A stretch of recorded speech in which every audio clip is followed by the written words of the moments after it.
สบายดีมื้อนี้พระวัดมีเรื่องดีจะมาบอกเนาะตอนนี้ประเทศลาวก็ไลฟ์สดได้แล้วถ้าเฮามีแอปนี้ก่อนอื่นเฮาก็ต้องมีผู้ติดตาม 1,000 คนเนาะแล้วก็จะเข้าไป Play Store หรือว่า App Store เข้าไปเขียน OAP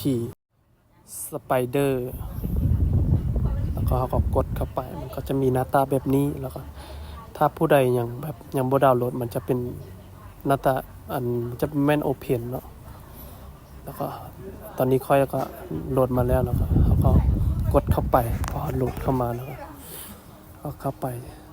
มันจะมีภาษามันจะมีธงชาติไทยเนาะเขาก็กดเปิดพอกดเปิดปุ๊บ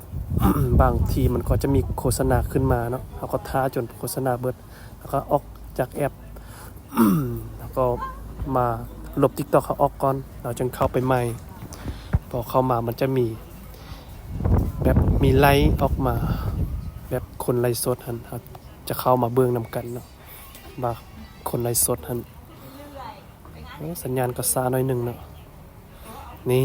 คนไลฟ์สดบักหลายๆ ยังเป็นคนไทยละล่ะนะบ่แม่นคนลาวเพราะว่าคนลาวยังบ่มีเนาะจะเป็นคนไทยแล้วเขาก็จะกลับไปเบิงบอลที่เขาสิไลฟ์สดกดเข้าไม้โบกเครื่องกลางมันก็จะมีไล่ออกมาทางเบื้องขวาเลยไล่ออกมานี่เขาก็จะกดเข้าไปนี่ปึ๊บบัดนี้อันนี้เขาก็ไล่แล้วบัดนี้ไล่เนาะทุกคนไล่มันจะมีแบบคนไทยหลากหลายเข้ามาเบิง